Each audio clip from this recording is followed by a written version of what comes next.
So, hello students. Till what we have seen or what we have seen in the lectures. So we have seen the block diagram. Okay. What block diagram was giving the details, like what is the processor, how much bit the processor is, and how much is the memory, timer, IO pins, and so on. The refined view of this block diagram was there in architecture. Fine. So these both are giving the hardware aspect of 8051. Then this architecture was more refined to something called as programmer's model. Now what we have seen in this programmer's model was, we have seen the addresses, size of the registers, and many more things which will help programmer to program 8051. Fine. So you can say a more better model for programmers is the programmer's model, which will help us in programming 8051.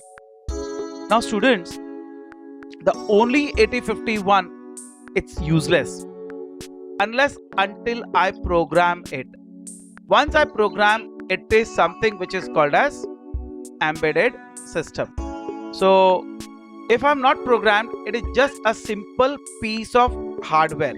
So you can say your 8051 is like a body, a programming is a soul, and when both combines, that is your body plus when the soul combines, it gives us an application. Fine, it will give us an application. So friends, students, let's see 8051 programming in C. Now question comes, why C? Why not assembly? So quite obvious, when there is a choice, we get a question which is better. So in the due course of the session, we'll see what exactly the things are. So let's go ahead and see 8051 programming in C. So now very first thing, we'll see what is 8051C. So 8051C is an embedded. So 8051C is embedded C. Fine. And it is used for programming of 8051 controller, specifically designed for 8051. So it is an extension or subset of ANSI C. ANSI is the normal C, and ANSI stands for American National Standards Institute. Okay, basically this institute defines the standards for the programming language. So that is ANSI C. So our 8051C is just a subset, a part of the complete whole C. If we see a C is a complete ocean, then part of that ocean is the 8051C. Now let's see what is the difference.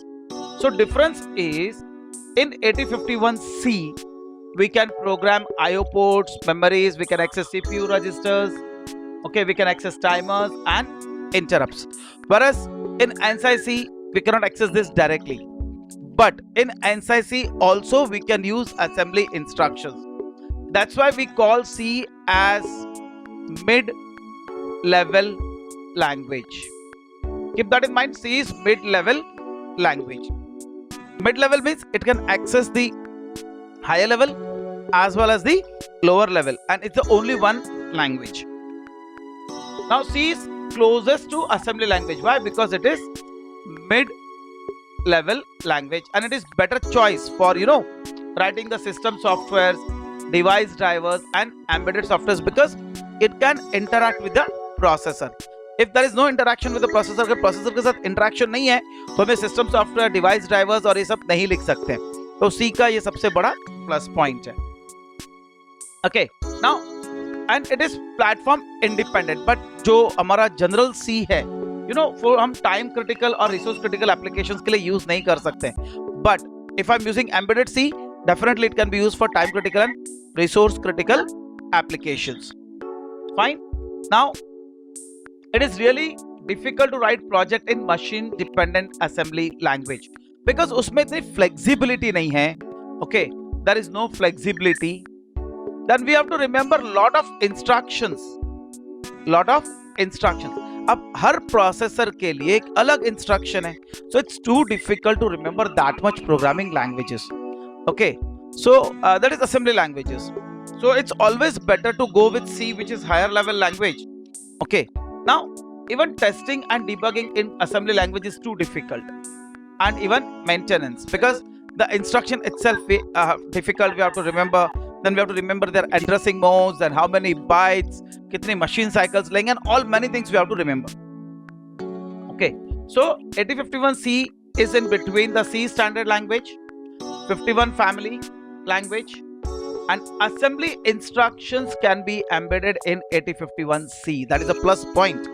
हम 8051 के assembly language instruction C programming में लिख सकते हैं. तो benefit क्या होगा? जिधर मुझे assembly की जरूरत है मैं assembly यूज कर लूंगा, और जिधर मुझे higher level language की जरूरत है I can use higher level language. So that is what is the plus point of using the 8051C or the embedded C. So let's see what is the plus points and the negative points of both the languages. So very first point of C language, it is easier to use as compared to the assembly language because it is English like statements, it's English like language, and we also have and lot many things we have, like branching statements, we have looping statements. Fine, we have more data types and many more things we have in C language. Then it can be easily ported. अगर मुझे 8051 micro controller के लिए use करना है तो मुझे उसका header file use कर लेना है. अगर प्रिक प्रोसेसर के लिए यूज करना है तो मुझे उसका हेडर फाइल यूज कर लेना है. आर्म प्रोसेसर यूज करना है तो उसका हेडर फाइल यूज कर लेना है. मतलब एक सिंगल लैंग्वेज में बहुत सारे प्रोसेसर के लिए यूज कर सकता हूँ. एंड ऐसा नहीं कि असेंबली लैंग्वेज एक प्रोसेसर के लिए है और एक ही प्रोसेसर के लिए वो असेंबली लैंग्वेज चलेगी, दूसरे प्रोसेसर के लिए दूसरी लैंग्वेज सीखनी पड़ेगी. ऐसा सी में नहीं है. Just change the header file, job is done. And many more things. There are a lot of functions and libraries in C जो कि असेंबली में नहीं है. तो यहाँ पर असेंबली लैंग्वेज से ज्यादा पावरफुल हमें C लैंग्वेज दिखती है. Fine, but let's see some of the advantages of assembly language also. अब असेंबली लैंग्वेज में क्या होता है? हेक्स फाइल जनरेट होती है और हेक्स फाइल डायरेक्टली 8051 एग्जीक्यूट कर सकता है. Can be directly executed by 8051. That is a plus point. Okay, definitely उसकी एफिशिएंसी ज्यादा है. क्यों? क्योंकि उसको कुछ कन्वर्जन नहीं करना है. अभी जो कंपाइल्ड लैंग्वेज है, जो कंपाइलर है सी का compiler, okay, it is to be compiled and converted into the binary file which is executable और hex file. But assembly language तो डायरेक्टली आपको हेक्स फाइल देने वाला है, so it becomes faster. Fine, और भी आगे हम जब चलेंगे तो आपको समझ में आएगा कि सी में क्या प्रॉब्लम्स है जो असेंबली में नहीं है. Fine, so this are some of the few advantages of assembly which makes the C powerful, but then sometimes there is no option, we have to use assembly language also. So because of this, what are the advantages? We have seen C has become the standard for embedded system programming. Okay, it is not efficient as that of C++, Java and C Sharp because these all are high level language. Okay, C is flexible as I've told you because it has a lot of libraries. Okay, so that is a major parameter where C becomes flexible. Okay, now embedded C also generates hex file that is smaller in size. So one of the main concern of C programming is for embedded system is to generate hex file that is smaller in size. So abhi we need to pay attention while using the variables, you know. अब होता क्या है, अगर मैं directly int use करूं और port को access करूं तो प्रॉब्लम हो जाएगा because int is of 2 bytes and port is of 1 byte. तो मुझे क्या करना है? वेरिएबल डिक्लेयर करते वक्त बहुत ध्यान रखना पड़ेगा. क्यों ध्यान रखना पड़ेगा? कि अगर मुझे पोर्ट यूज करना है तो मुझे सिर्फ 8 बिट का ही वेरिएबल यूज करना है. That I have to take care. Fine, so let's see some of the data types which are there in C and which are the additional data types which we can use in embedded C. So unsigned character, signed character, unsigned integer and signed integers, these are available in C also. But what is their purpose in embedded C? So very first thing we'll see unsigned character. It is of 8 bit and can have a range from 0 to 255. Signed character, it is again of 8 bit, but since it is signed, it is -128 to +128 and it is of 1 byte or 8 bit. Now unsigned integer and signed integer, of course they are of 2 bytes and the ranges are 0 to 65535. I'm sorry, it is 65535, and the range is minus 32768 to 32767. So these are what is the range. So it is 65535. Now purpose is the unsigned integers are used for port programming, whereas for delay loops we go for integer because we need more value for the delay as compared to for the port. So these are something programming data types or the data types in the language which are similar to C language. But then additional we have like S-bit, bit, SFR and SFR16. Now S-bit is basically used to define hardware details or hardware pins, whereas S-bit is a data type of 1 bit, like your signed integer, signed character, unsigned character.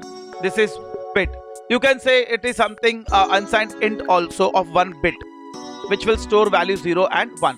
मतलब अगर SFR define करना है तो I have to use S bit, and SFR की data store करनी है तो मुझे define करना है bit.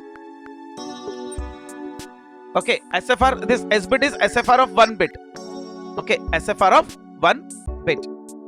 So SFR is of 8 bit.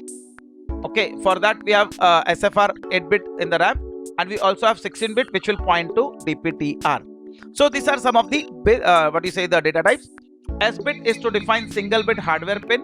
It may be from the SFRs or it may be from the memory. Then we have bit. Bit is for 0 and 1. SFR is for 8 bit and SFR16 is for 16 bit. So friends, students, I hope यहाँ तक आपको समझ में आ गया रहेगा कि C language हमें क्यों यूज करनी है और उसका बेनिफिट क्या है और उसमें डेटा टाइप्स क्या है. Fine, let's go ahead and let's see bit data type. So bit type may not be used as a pointer, which is different from another type of standard in C. We have, so bit, bit you can only store 1 bit of data, like you have 8 bit in character and 16 bit in integer. Here you have 1 bit in bit. We also have SFR and SFR16. So SFR is basically for 8 bit port and SFR is for 16 bit value. Now when I say 8 bit port, it doesn't mean that only port, but it can be for registers also, it can be for the special function registers also, which are available in 8051. And there are 16 bit SFRs also available. For that we have SFR16. Then we have S bit. We have special single bit. Now this single bit is for 1 bit of SFR. Now there are many SFRs which are bit programmable as well as byte programmable. Also it can be used to access the bit area. Fine, it can be used for bit area. Fine. So you have SFR S bit, which is pointing to 1 bit. Now when I read the value from the SFR, what will happen?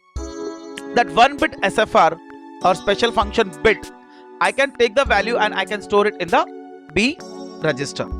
So I think till this point you might have cleared what is bit, what is the difference between bit and S bit, and then what is SFR and what is SFR16. So if it's not clear, please pause the video, again go back, see the video and then go ahead. Fine. Chalo, let's see the examples. Now it will be more clear with the example. Now when I say bit X, X can be either 0 or X can be either 1. That is bit X. Now I'm defining one variable called as my bit, which is to be used by bit 7 of port 1. So what I'll do, I'll write S bit, my bit, and P1 caret 7. This is called as caret. So basically this is P1.7. It is P1.7. Fine. So it is P1.7. Means now my bit is representing P1.7. So when I say my bit 1, means basically what is happening, P1.7 is equals to 1. And when I say my bit complement of my bit, means P1.7 is now made 0, or you can say opposite of the previous value. Okay, previous value. That is what is the benefit of bit and my bit. Now what it says that read MSB of port 1 and assign to a bit variable x. MSB bit of port 1. तो MSB bit हमारा port 1 का क्या था? Yes, very good. It was my bit because my bit was assigned to P1.7, which is MSB bit. Okay, and what I did in this case, my bit को मैंने क्या किया है? X को assign कर दिया है. मतलब मैंने my bit से value read करी है and I have assigned it to X. So what is X? X is a data type and my bit is pointing to P1.7. ऐसा वो कोई भी register point कर सकते हैं, not necessary it is always P1.7. Fine. चलो let's go ahead and see something. So here S bit is my bit 0x24. Now this 0x24 is nothing but a bit addressable area. Okay. Now when I say while 1, it is infinite loop. Always remember, embedded system code is written in infinite loop only. Why I should go in infinite loop? Because मेरा embedded system अगर एक बार चालू हो गया ना तो वो continuous चलते रहेगा till I stop it or something fault happens in it.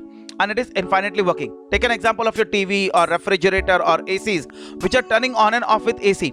आपने turn off किया वो exactly off नहीं होता है. Internally इसमें कोड चालू रहता है जो आपका remote sense करने के लिए wait करता रहता है. So that is what is like the embedded system which is working in infinite while loop. अब यहाँ पे क्या होगा? My bit. तो my bit क्या है? It is 0x24. Now let's say this my bit was initially 0. तो ये क्या करेगा? उसको कॉम्प्लीमेंट कर देगा, 1 कर देगा.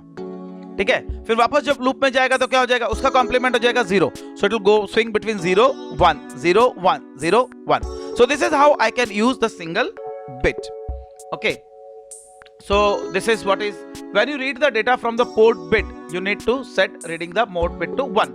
अब ये ध्यान रखना कि जब भी मुझे पोर्ट बिट रीड करना है, I have to set that port bit to 1. Okay, why 1? Because I have to make it input. ये मैंने आपको ऑलरेडी पोर्ट वाले लेक्चर में बताया था. जब मैंने पोर्ट्स लिया था उस लेक्चर में मैंने आपको बताया था कि अगर भी याद नहीं है तो please go to that lecture and just revise it. Okay, तो जैसे ही when I am writing 1 to all the bits of the port, okay, it will become ready for reading. मतलब मुझे क्या करना है? पहले ही before reading I have to make it input. So पहले मुझे पोर्ट में 1 लिख देना है. Got it? Now the actual input data comes from the input device connected to the port and the bits of the port. So input devices can be keypad, switches, buttons and even sensors. Okay, तो यहां से ये bit आएगा. तो अभी आपको क्या ध्यान रखना है कि जब भी मैं पोर्ट को इनपुट करना है, first you will write 1 to all port. ठीक है? So that writing 1 will make port pin as input. और उसके बाद आप रीड प्रोसेस चालू कर सकते हो. राइट के लिए ऐसा कोई रेस्ट्रिक्शन नहीं है, बट रीड के लिए रेस्ट्रिक्शन है. फाइन, चलो नाउ अभी आपको यहां तक bit and S bit clear हो गया रहेगा. Now let's we go for SFR types. So SFR types are variable must be declared outside or any function because SFRs cannot be directly accessed. मतलब अब मुझे हमें प्रोग्राम के बाहर loops के बाहर ही उनको डिफाइन करना है. Okay, now SFR type plays a role of pointing or a pointer pointing to SFR area. मतलब जैसे मैं SFR कुछ भी डिफाइन करता हूं, if I define SFR means it will point to some memory area which is actually reserved for SFR. Fine. So SFR points to memory area of that SFR. SFR cannot be used as a pointer because वो itself pointer है, तो उसको हम pointer के use define कर ही नहीं सकते. Now example, मैंने यहाँ पे क्या लिखा? SFR register A 0xe0. मतलब वो क्या करेगा? It will point to the memory location 0xe0 means hexadecimal E0 and port 0 whose address is 90 hex. Fine. So this way I can use it. Now let's see some sample code. What it says that I have to transfer the code from P2 to P1. Okay, port 2 to port 1. So very first instruction is reg include reg51.h. Now this reg51.h is a header file in which definition of all registers, okay, definition of all registers, their addresses and all required things for hardware programming is available. Then I have defined unsigned integer temp. Means this temp can hold the value from between 0 to 65535. Then I have defined one function delay and I am passing some value to that delay function. Now I'll start my main program. Now in main program I have written while 1. I've already told you why I'm writing while 1. Got it? Now P2 is 0xff. Matlab kya? I have written 1 to port 2. Port 2 is written with value 1. With values 1 to all pins. क्यों करना है ये? I've told you. Just remember. Yes, correct. ये मैंने इसलिए किया क्योंकि मुझे सारे के सारे पिंस इनपुट करने हैं. रीडिंग के पहले मुझे 1 लिखना जरूरी है. ठीक है. उसके बाद मैंने क्या किया? P1 equal to 07 7f hexadecimal. 7f hexadecimal means 0 1 1 1 1 1 1 1. मतलब इसका एक इनिशियल वैल्यू मैंने सेट कर दिया P1 पर. अब क्या होगा जब P1 is greater than 0? Of course it is 0 greater than 0 because मैंने 7f सेट किया है. अब जब P1 ग्रेटर देन 0 क्या करेगा? 30. अब वो जो डिले लूप है ना, वो डिले लूप 1 मिली सेकेंड का है, तो मैंने 30 पास किया. Means it will wait for 30 milli seconds. Will see delay loop after this. And what I did, P2 equal to P temp, मतलब P2 की वैल्यू temp में जाएगी. Means I am reading the port P2. So what I am doing here, reading port P2 और उसकी value कहां store कर दी? temp में. फिर मैंने क्या किया? temp greater than equal to 1 means it is right shifted by 1 bit. अगर 1 के जगह में 2 लिखता तो 2 बिट शिफ्ट होता था, 3 लिखता तो 3 बिट शिफ्ट होता था. So that is right shift operation I am doing. That also will see in our further lecture or the continuing lecture. And then what I did, temp on port 1 means temp की value मैंने port 1 पर right कर दी. So write port 1 with temp value. इससे क्या हुआ कि मैंने port 2 को रीड किया, उसको राइट शिफ्ट किया एक बार और मैंने उसको port 1 पर ट्रांसफर कर दिया. तो this was my program how to transfer the value from port 2 to port 1. Now यहां पर एक थोड़ा सा प्रॉब्लम है. प्रॉब्लम क्या है कि जब मैं reg51 इंक्लूड करता हूं तो it is including information of all SFRs, all ports, fine, then all the data different what you say SFRs, memory registers and all. But मुझे कितना चाहिए इसमें? मुझे सिर्फ चाहिए P2 एंड P1. बाकी की डेफिनेशन की जरूरत नहीं है, लेकिन वो तो इंक्लूड कर रहा है, तो उससे क्या हो जाएगा? हेक्स फाइल की साइज बढ़ जाती है.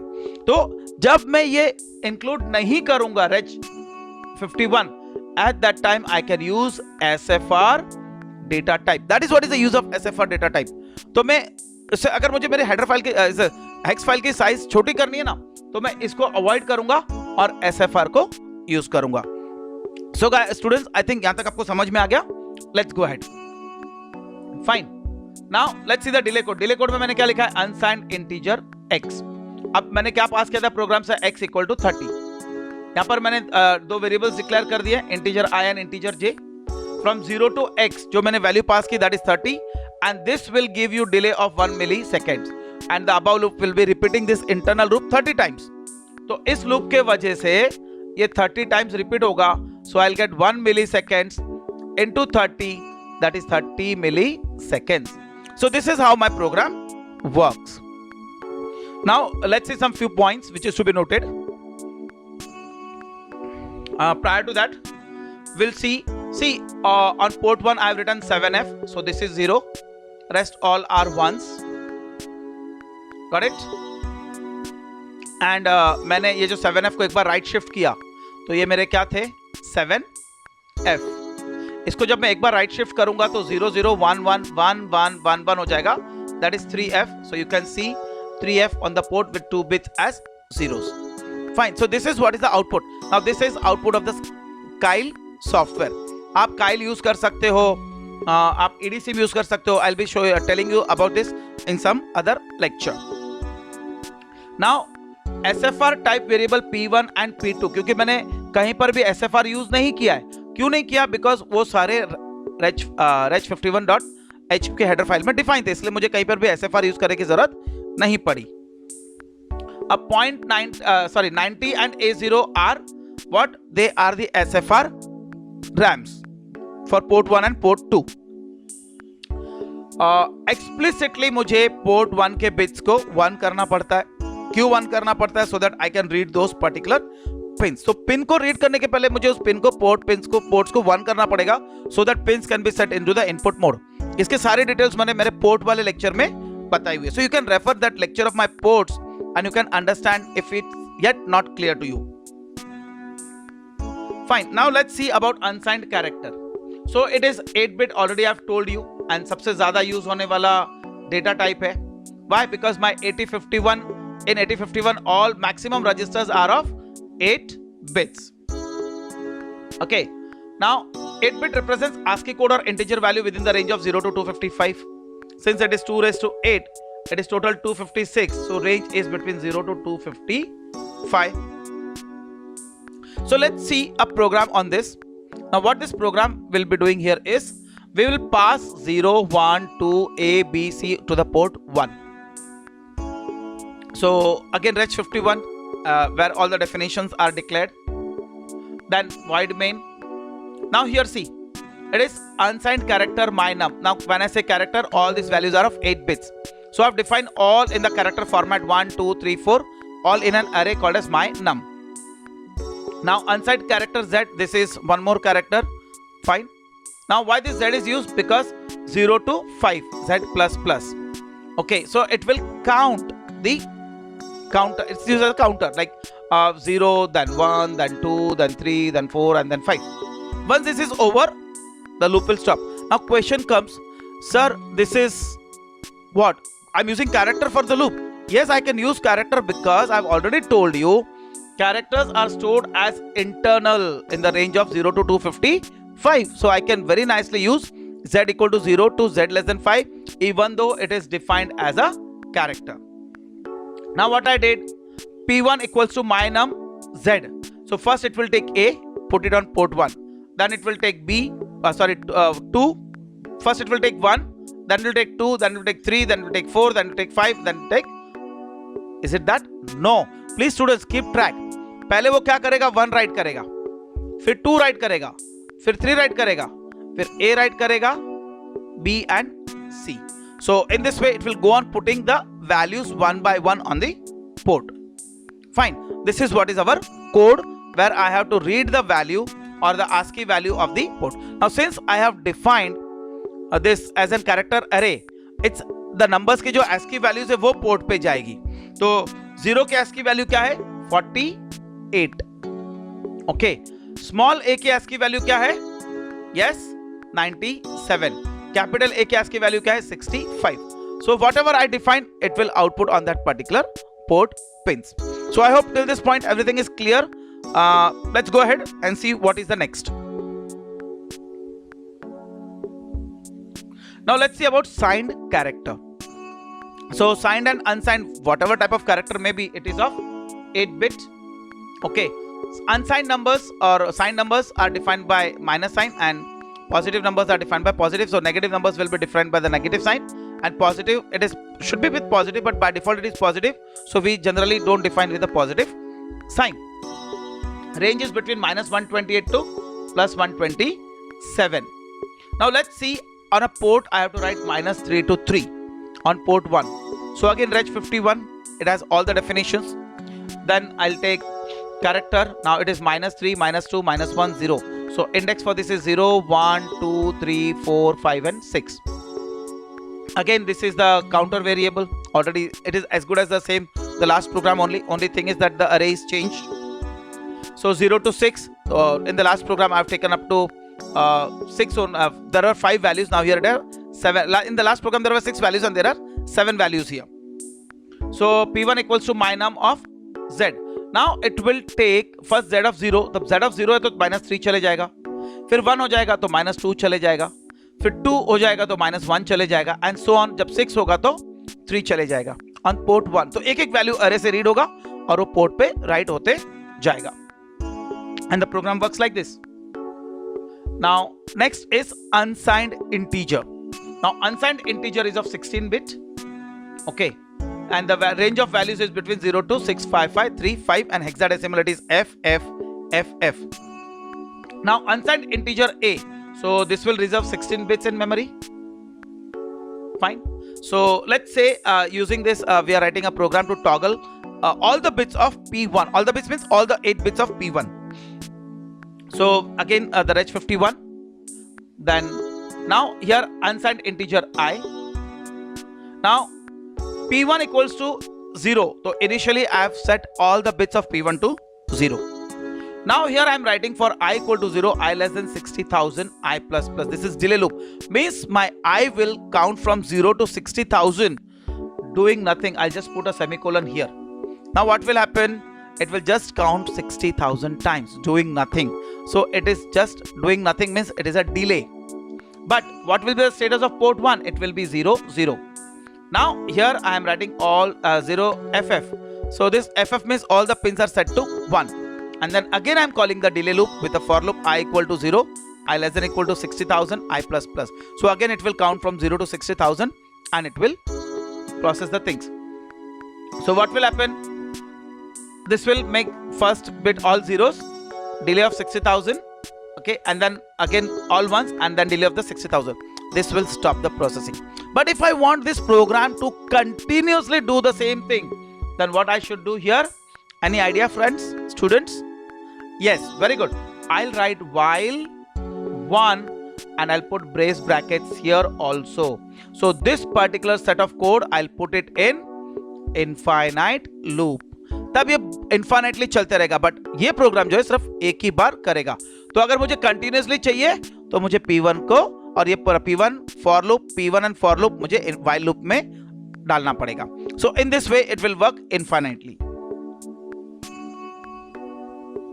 Fine. Now let's see about signed integer. Now what is the size of the signed integer? Anybody? Yes, it is 16 bit. Why? Because integers are of 16 bits. Now the range will be -32767 to 32767. So it is -32768. I'm sorry for that. It is -32768 to 73267. And I can declare it as integer A.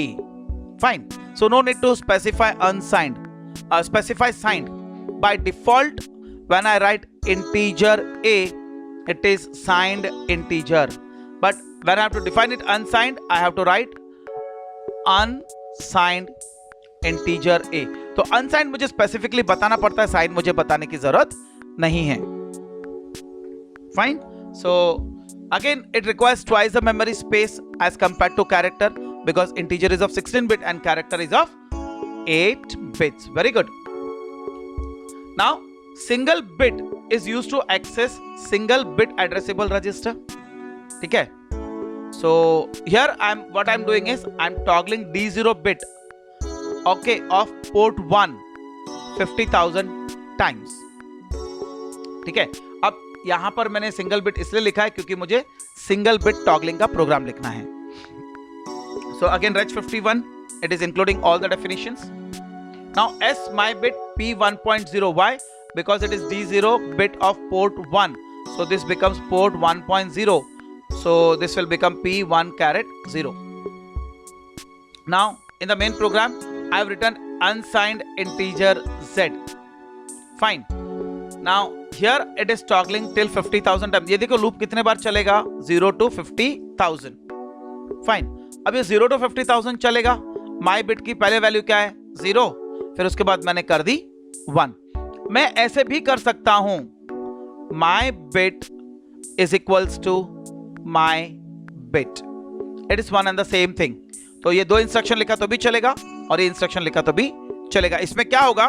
पहले बार bit 0 होगी, फिर 1 हो जाएगी, फिर 0 हो जाएगी, फिर 1 हो जाएगी. कितने बार चलने वाला ये प्रोसेस पूरा 50,000 टाइम्स चलेगा. क्यों? क्योंकि मेरा loop variable is going from 0 to 50,000. So I hope guys till this point the concepts are clear. If you have any issues regarding the concepts, please pause the program here, this lecture here, go to the start and again please see the programs or see this lecture so that you will understand more nicely. Now let's see one more program. अब इसमें क्या लिखा है? Program to monitor P1.5 if it is high send 55 to port 0, otherwise send AA to port 0. मतलब in short क्या करना है, अगर P1.51 है तो मुझे पोर्ट 0 पर क्या करना है, 0x55 लिख देना है, और अगर P1.50 है तो मुझे पोर्ट 2 पर क्या लिखना है, AA लिख देना है. Fine. So this is what is the program about. Let's see. Reg 51 now, no need to tell because already many times I've told you it is used to define the, or it is include all the definitions of the registers or the the definitions of RAM, ROM and everything inside the in the program. Then here S bit is used because I have to define P1.5 a single bit. For this I have used S bit. Then void main, my bit equal to 1 means why I have made it 1, because I have to read this P1.5. I have to read this P1.5. तो मुझे पहले उसमें 1 लिखना है तभी वो port input होगा, नहीं तो नहीं होगा. Already I have told you. Okay, while 1. Now if bit is 1, अब मैंने क्या कहा था, अगर बिट 1 है तो क्या करना है, P0 पर 55 लिख देना है. तो आई am writing 55 on P0. Else मैंने क्या करना था, ओके, पोर्ट 2 पर AA लिख देना है. तो मैंने क्या किया, पोर्ट 2 पर AA लिख दिया. So this is how you can write the simple programs. Now in this program it is taken care of the single bit. This is S bit data type. Fine. We are working with byte data types. We are working with branching statements and we are also working with looping statements. So see, in one program how many constructs of C programming are used, and now you can understand how nicely the C program can help in writing the assembly codes, or not assembly code, I'm sorry, but to program the hardware. Now we compile this. After compiling, we'll generate the hex code, and that hex code can use to run the hardware. Fine. So let's continue. So I hope till this point you understood what is SFR, what is S bit, what is bit, and how to program using 8051, or how to program 8051 using this C language. So let's go ahead. Okay, now what it says that read P0. Fine, read P0, send the result to P1 and also read the value of port 2.6. This is what is the program. Let's see what is the different in this program from the other. तो यहां पर मैंने क्या किया है, Reg 51 include नहीं किया है. Here I have introduced SFR. Reg A means it is pointing to accumulator. Its memory address is 0xE0 means E0 hexadecimal. तो E0 hexadecimal किसका है, रजिस्टर A का है. Then मैंने लिखा SFR P0 means पोर्ट 0 जिसकी एड्रेस है 80. मतलब Reg A 8051 का A accumulator को पॉइंट करेगा और P0 के SFR को पॉइंट करेगा. मींस अगर मैं इसमें कुछ वैल्यू स्टोर करता हूं ना, तो that will be given to those respective hardwares. Then I have taken P1 जो है दैट इज 90, मतलब पोर्ट 1 की एड्रेस है. Then S bit in bit, ठीक है, P2.6 का जो एड्रेस है that is 0A6. Okay, A6 hex, that is 0xA6 is A6 hex. तो ये उस बिट को डिफाइन करेगा. कौन से बिट को, पोर्ट 2.6. नाउ माय बिट क्यों लिया है, तो मुझे पोर्ट बिट को वैल्यू रीड करके कहीं ना कहीं तो स्टोर करना है, तो वो स्टोर करने के लिए मैंने बिट लिया है. Now here unsigned integer i. Then पहले मैंने क्या किया है, सब FF लिख दिया. FF means all the pins are made 1 on port 0.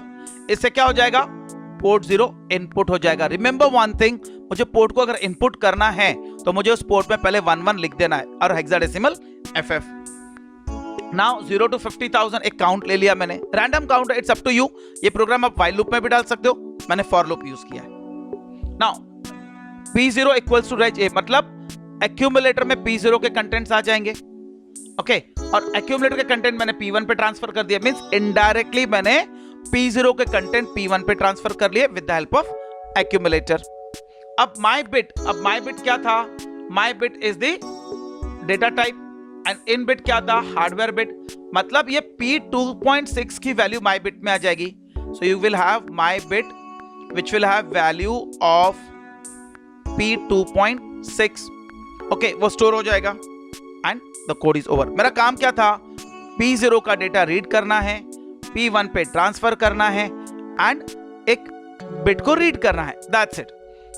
तो what I did, I have read P0 and put it in accumulator. Accumulator से P1 पे ट्रांसफर कर दिया. Means in short this is P1 equals to P0. So P0 का value P1 पे आ गया और मैंने एक वैल्यू को रीड कर दिया. This is how my program becomes very simpler. The way I think program can be written. The only thing is you should know what are all SFRs, what is S bit, what is bit and what are the different constructs, what are the data types and all. जब तक आपको ये चीजें ध्यान में नहीं रहेगी ना, programming will be too difficult for you. But the moment सारी चीजें अच्छे से याद रहेगी ना, programming will be just a fun for you and you will enjoy programming. That's for sure. Now students, let's see some of the logical operators. So logical operators क्या है? And. What and says? All conditions should be true. What and says? All conditions should be true. और क्या कहता है? Any one condition should be true.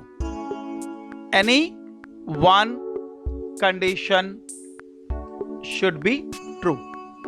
Not उल्टा कर देता है, 1 को 0 करेगा, 0 को 1 कर देगा. Now let's see what this says. Variable 1 is less than 3 and variable 2 is equals to 1. तब जाके ये कोड एग्जीक्यूट होगा, बिकॉज ट्रू कंडीशन पर ही एग्जीक्यूट होने वाला है. तो जब ये 1 होगा, इसका कंडीशन 1 मतलब ट्रू होगा. Okay, I can say 1 means true. जब ये दोनों के दोनों कंडीशंस ट्रू होंगे तो ये पार्ट एग्जीक्यूट होगा. नाउ सपोज अगर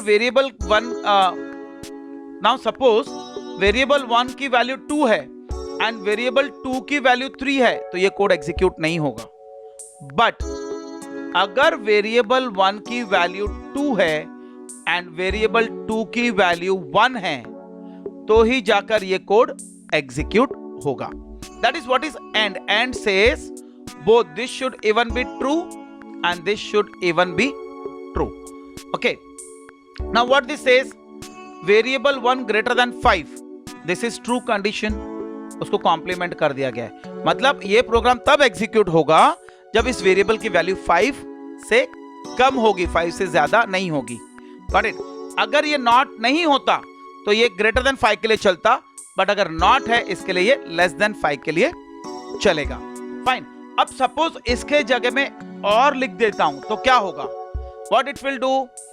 दोनों में से कोई भी एक कंडीशन ट्रू पर ये प्रोग्राम एग्जीक्यूट हो जाएगा.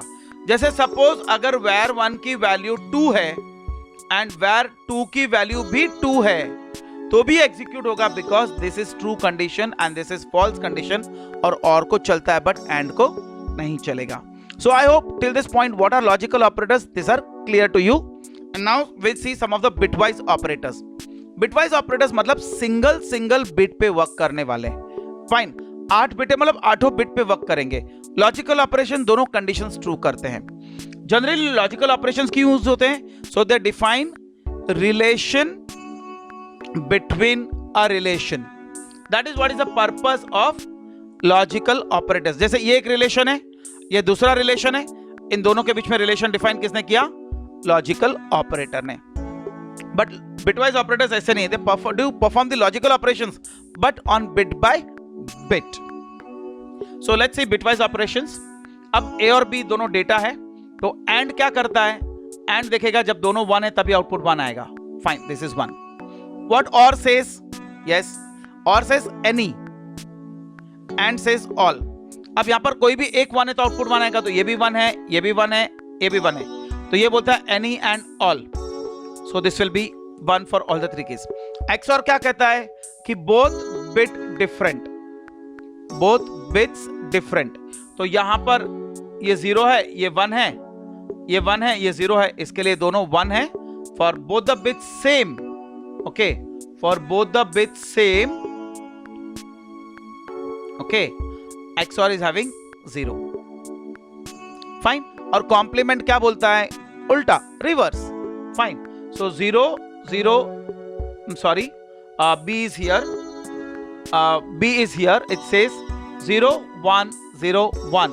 So it is 1, 0, 1, 0. So I think guys, यहां तक आपको ये समझ में आ गया कि bitwise operators क्या है. These are bitwise operators. Fine. Let's go ahead and see the code related to it. Now, in bitwise operators, we also have right shift operators and left shift operator.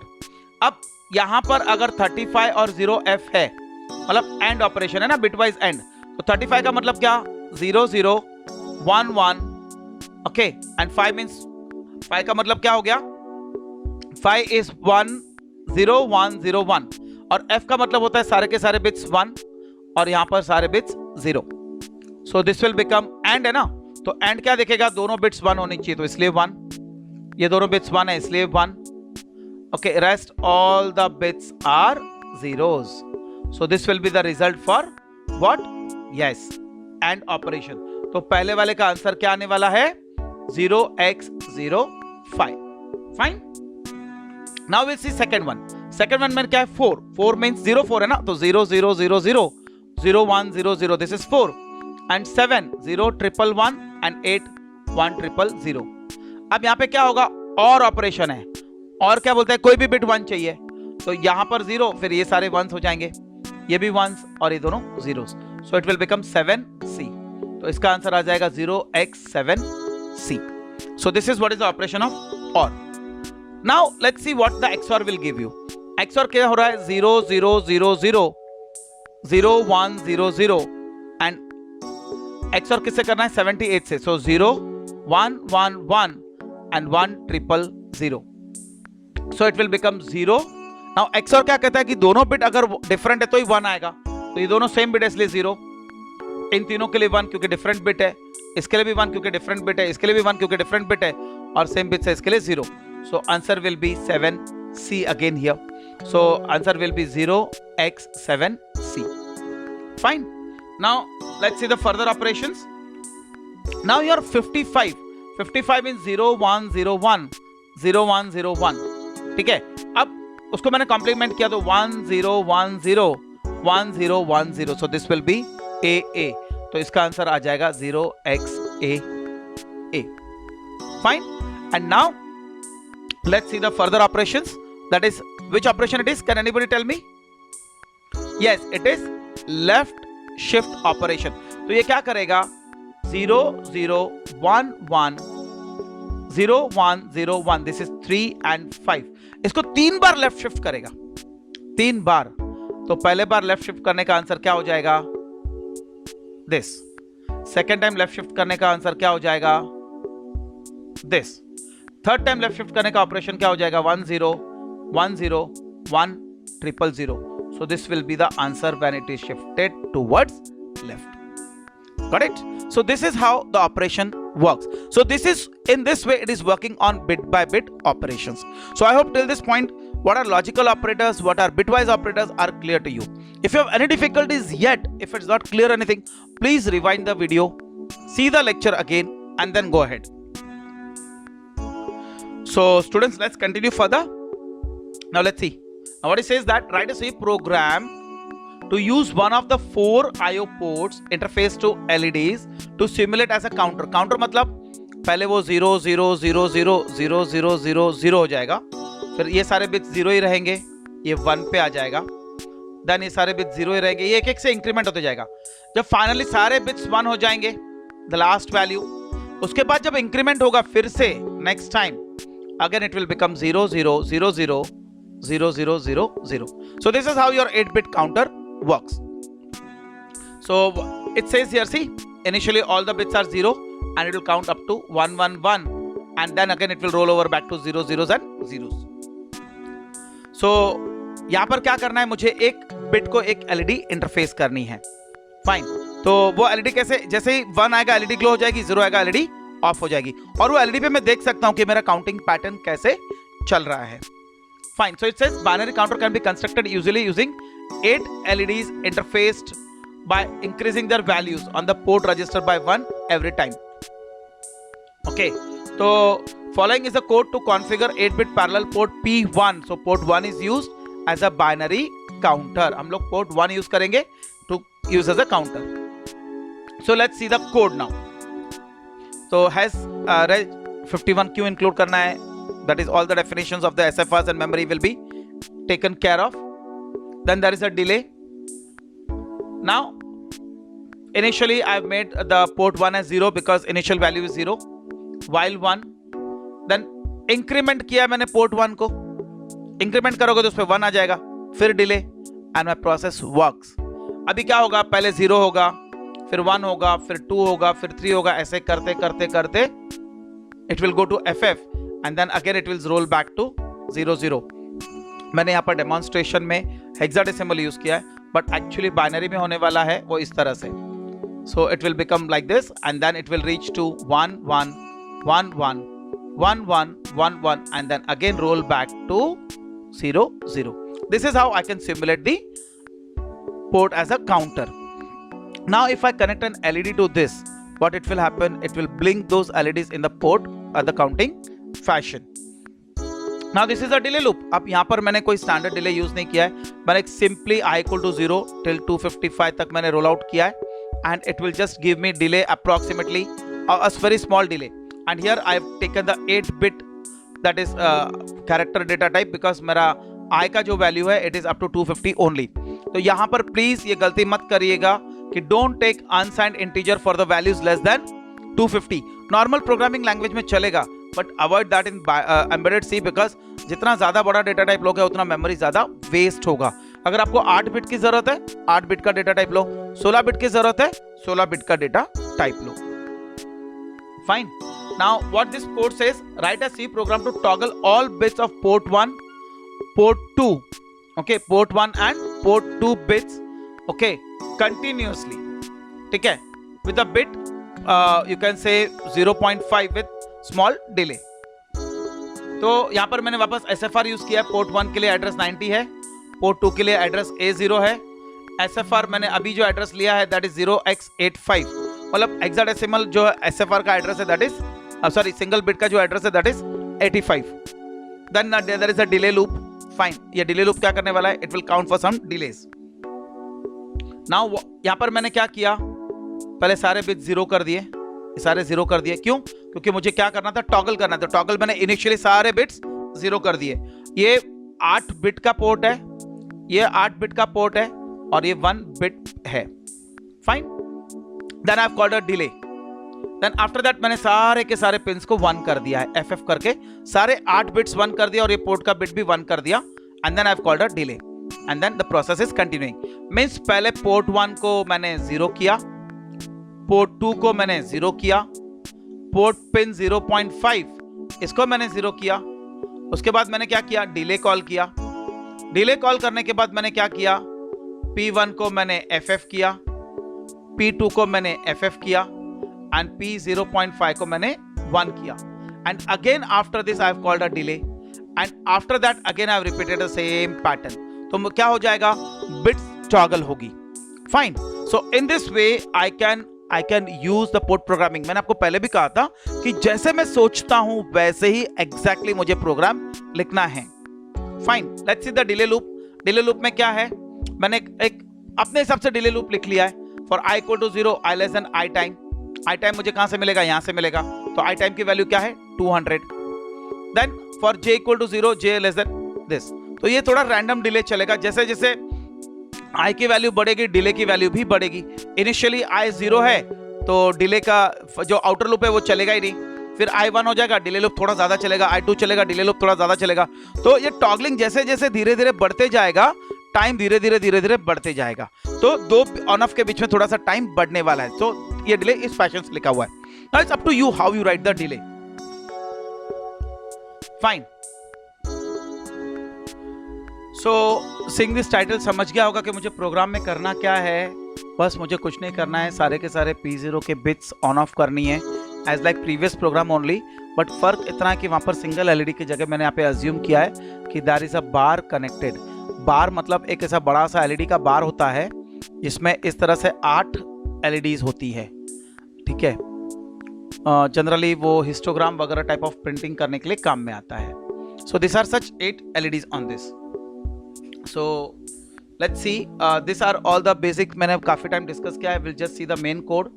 ठीक है, अब यहाँ पे क्या किया है मैंने, 0x55 मतलब मैंने 01 01 01 01 पोर्ट 0 पे राइट कर लिया है. और उसके बाद मैंने क्या किया, पोर्ट 0 को कॉम्प्लीमेंट किया. Complement means it will become 10 10 10 10. तो क्या होने वाला है, पहले जो बिट्स 1 थी वो 0 हो जाएगी, जो बिट्स 0 थी 1 हो जाएगी. Then delay of 200, count is 200. Will see the delay loop what exactly it is. Fine. So क्या होने वाला है, ऑल्टरनेट एलईडीज ऑन ऑफ होने वाली है. अब डिले में क्या है, तो मैंने इसमें क्या होने वाला है, देखो फिर से डिले कैसा है. मैंने यहाँ पे जो टाइम लिखा है 300 का काउंट, 200 का काउंट. फाइन. तो ये क्या होने वाला है, जैसे जैसे काउंट बढ़ेगा, ये जो टाइम बढ़ेगा ना आई का वैल्यू, वैसे वैसे क्या होने वाला है, यस यहाँ पर ये डिले का टाइमिंग्स चेंज होते जाएगा. तो थोड़ा ये फ्लिकर होगा. लेकिन अगर आपको चाहिए कि एग्जैक्टली 1 मिलीसेकंड का डिले दे ये इनर काउंट, ये जो अंदर वाला लूप है, अगर एग्जैक्टली 1 मिलीसेकंड का डिले चाहिए तो you have to write it less than equal to 1275. अगर आपने ये लिखा तो it will give you delay of 1 milli seconds. Fine. So अगर 1 मिली सेकेंड्स और आई टाइम की वैल्यू 200 है तो क्या होने वाला है, it will give me total 1 into 200, that is 200 milli seconds. Fine. So already मैंने आपको शिफ्ट ऑपरेशन के बारे में बता दिया है. लेफ्ट शिफ्ट क्या होता है, राइट शिफ्ट क्या होता है. Fine.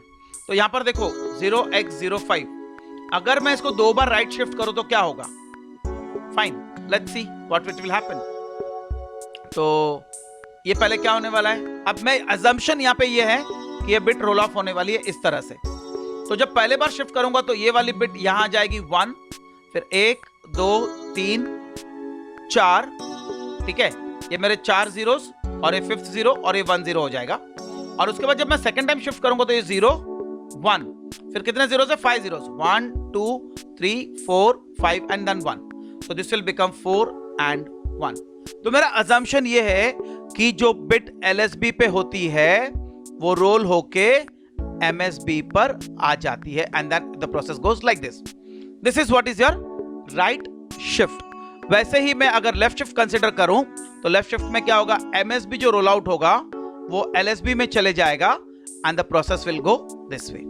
Okay, this is what is the general shift operation. अब यहां पर हर एक प्रोग्राम ने कुछ ना कुछ assumptions है और जनरली हम assumptions ये रखते हैं कि ये पोर्ट्स LED को इंटरफेस्ड है. अब ये क्या कह रहा है कि पोर्ट 1 पर एक 8 bit, port 1 is connected to 8 bit switch. Read the data from that port and rotate it right, okay, 3 times. How many times? 3 times. And give that data to port 2. मतलब पोर्ट 1 से read करना है, shift करना है और port 2 पे write करना है. Let's see the code. Fine. So hash include, no need to define, delay not to define. अब यहां पर मैंने 0xFF क्यों दिया है, because I have to make that port as input port to read that particular value. Port 2 पे initially 0 रख दिया, मतलब कोई भी डेटा नहीं, पोर्ट 2 को मैंने क्लियर कर दिया. फिर मैंने क्या किया, पोर्ट 1 पे 3 बार शिफ्ट कर दिया है. जो पोर्ट 1 की जो भी वैल्यूज है उसको 3 बार शिफ्ट किया और पोर्ट 1 का वैल्यू मैंने पोर्ट 2 पे डाल दिया. Fine. And there is a delay. अब इसमें दूसरा वे क्या है, instead of directly shifting the port bit values, what I can do, I can take one more register here, accumulator, okay, A equals to port 1. Then I can shift it to 3 times and then I can write P equals to A. This is also possible. Both are the correct ways. And this is the delay loop. I've given around a small delay which will move the variable I value from 0 to 200. So it's a very nominal value delay is given over here. So I hope this code is clear to you. Now let's go ahead. So now let's see data conversion. मतलब data को एक format से दूसरे format में convert करना है. जैसे normally अगर 3 है तो उसका ASCII वैल्यू 33 हो जाएगा, या 3 है तो उसका 33 means that is hexadecimal value. 3 का एक्चुअली वैल्यू होता है 40, 8 is for 0, 49 is for 1, 50 is for 2 and 51 is for 3. तो यहां पर आप देख सकते हो 3 into 16 plus 3 is 51. I have converted this hexadecimal value to decimal value. So इस तरह का कन्वर्शन जो मैं करता हूं, या BCD टू बाइनरी, या बाइनरी टू BCD, या BCD टू एक्सेस रे, दिस आर डेटा कन्वर्जन्स. मुझे कहीं ना कहीं वो चाहिए रहता है इन माय प्रोग्रामिंग समटाइम्स. सो बहुत सारे प्रोग्राम जो है मेरे कंट्रोलर जो है रियल टाइम क्लॉक यूज करते हैं. ओके, अब रियल टाइम क्लॉक का काम क्या है? It keeps the time and the date even when the power is off. मुझे सब मेंटेन करना है, डेट मेंटेन करनी है, टाइम मेंटेन करना है. सिस्टम बंद भी हो गया तो मुझे RTC यूज करना पड़ता है. RTC is having some battery which will run that clock. वो क्लॉक चालू रहेगा और जब मेरा सिस्टम चालू हो जाएगा वो न्यू डेट टाइम ले सकता है उसमें से. तो RTC provides date and time in packed BCD format. अब पैक्ड BCD फॉर्मेट मतलब क्या? तो 4 and 9. So these are one BCD number, this is another BCD number. Means 2 BCD numbers in one byte is called as packed BCD number. अब मुझे display कैसे करना है? तो डिस्प्ले करने के लिए मुझे उसको ASCII में कन्वर्ट करना पड़ेगा. सो प्रॉब्लम है, मेरा डेटा जो आ रहा है वो BCD फॉर्मेट में आ रहा है, डिस्प्ले करना है ASCII फॉर्मेट में, तो मुझे उस BCD को ASCII फॉर्मेट में कन्वर्ट करना पड़ेगा. So that is one example of ASCII data conversion.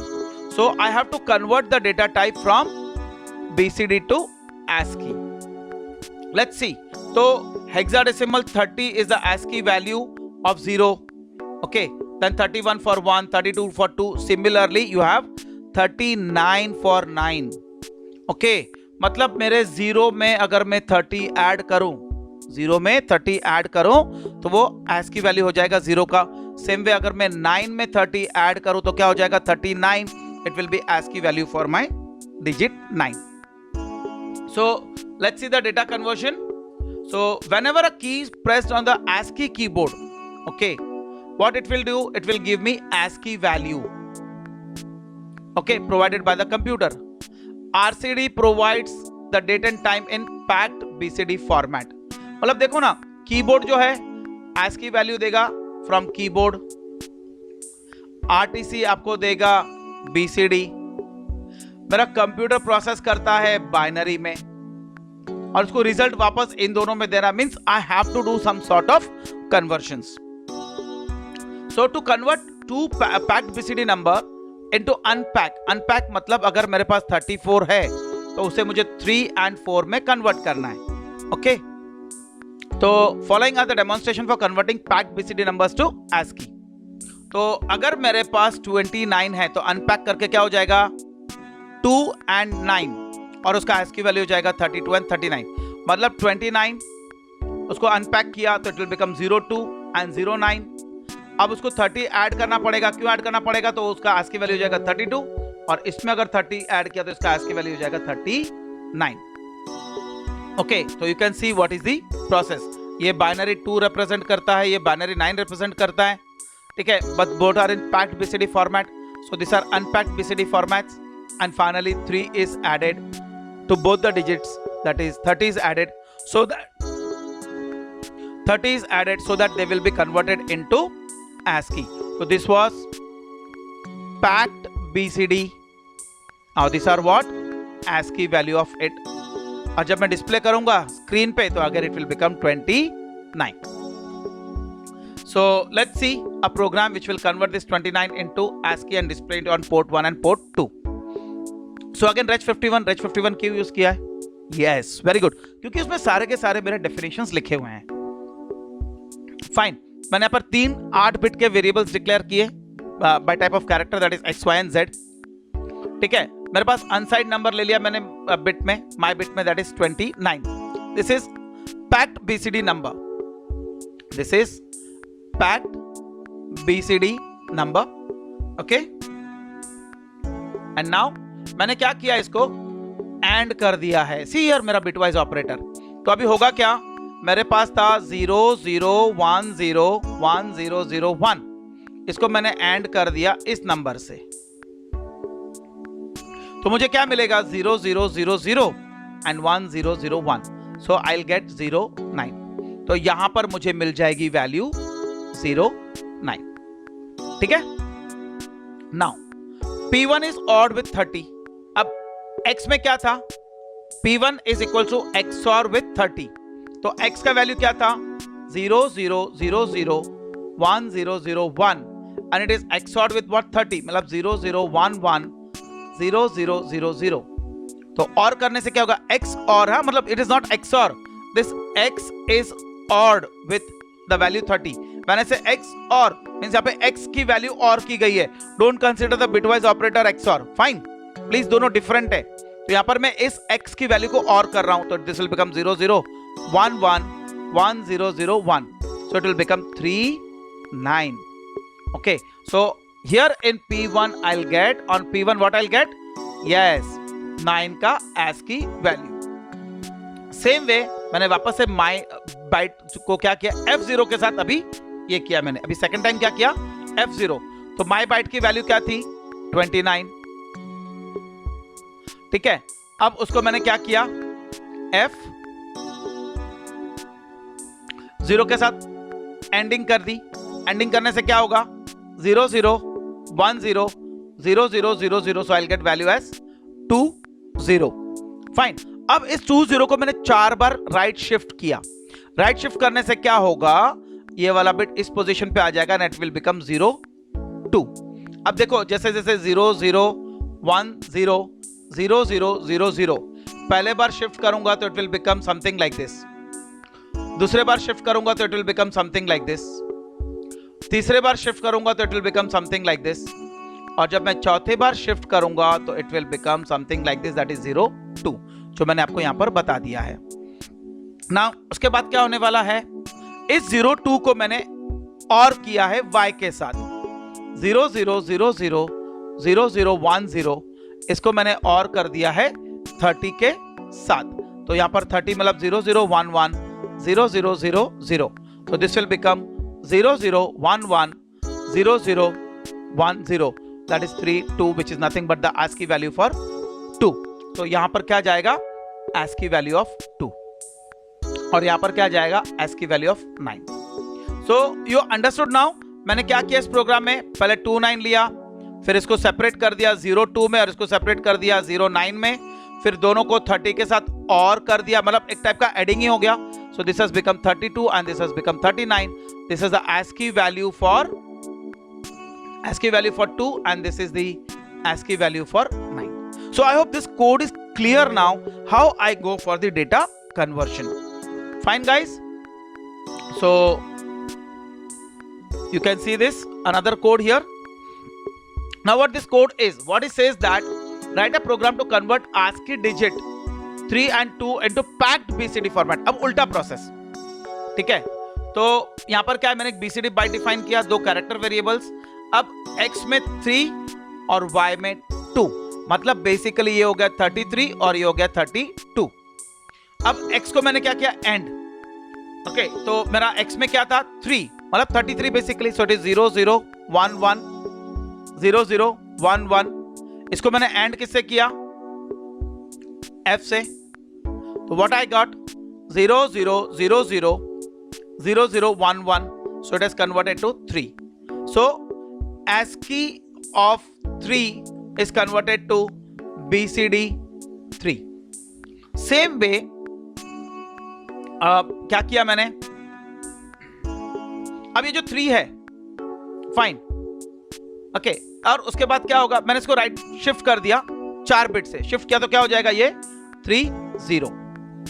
अब उसके बाद मैंने क्या किया, y का वैल्यू लिया 2 को मैंने वापस से, अभी यहां पर क्या होगा, y को मैंने एंड किया F से, मतलब 0 0 0, here I'll say 0 0 0 0, I'm sorry, it should be 32, so y का वैल्यू हो जाएगा 0 0 1 1 0 0 1 0, because this is ASCII value, and then I'm ending with all ones over here, so all ones, so I'll get 0 0 0 0 0 0 1 0, so I'll get BCD 2 value, fine, unpacked BCD 2 value।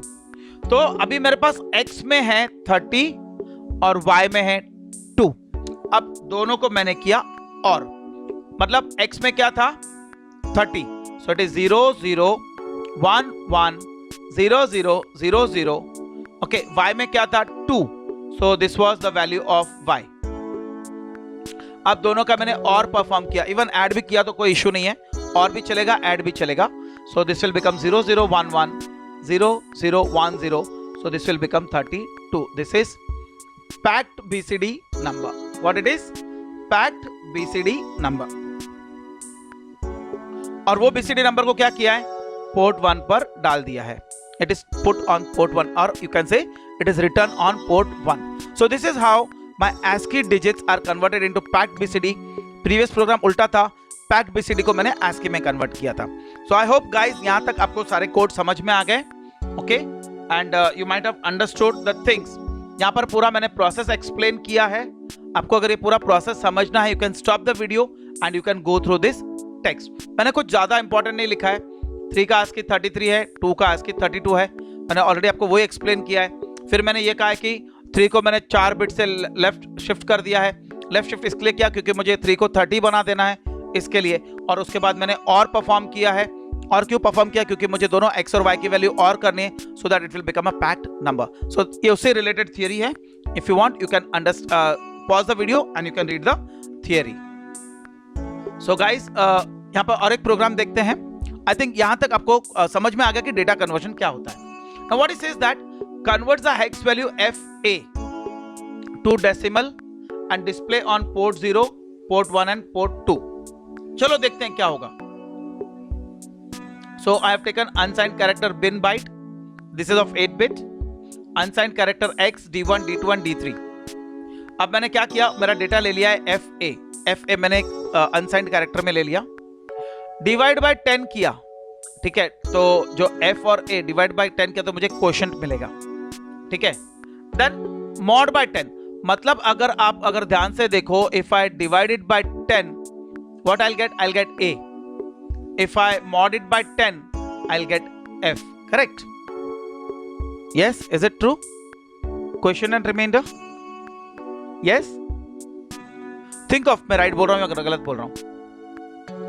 Yes, थोड़ा सा mistake है. FA को अगर मैं divide by 10 करता हूँ तो A point में आ जाएगा. तो here actually I'll get F, and FA को अगर मैं mod करता हूँ तो रिमाइंडर में मुझे मिलेगा A. इस तरह से मैंने रिमाइंडर और क्वेश्चन को अलग अलग कर दिया. Okay, now D2 X by 10. Now repeat storing the remainder again. ये आपको प्रोसेस रिपीट करना है. ओके, ये भी इसको रिपीट करना है. D3 को डिवाइड बाय 10 करना है और बार बार क्या कर देना, ये जो आपको वैल्यूज मिलेगी ना, ये अभी आपको वैल्यूज, ये आपको पोर्ट D1 पर, D2 और D3 पर जो वैल्यूज है D1, D2 और D3 पर, वो वैल्यू आपको पोर्ट 0, पोर्ट 1 और पोर्ट 2 पे डिस्प्ले कर देनी है. तो मुझे इससे क्या मिलने वाला है, once again I am repeating the code, मुझे क्वेश्चन मिलेगा. यहां से मुझे क्या मिलेगा, remainder. So repeating and storing the remainder again. Fine, ये प्रोसेस मुझे रिपीट करना है.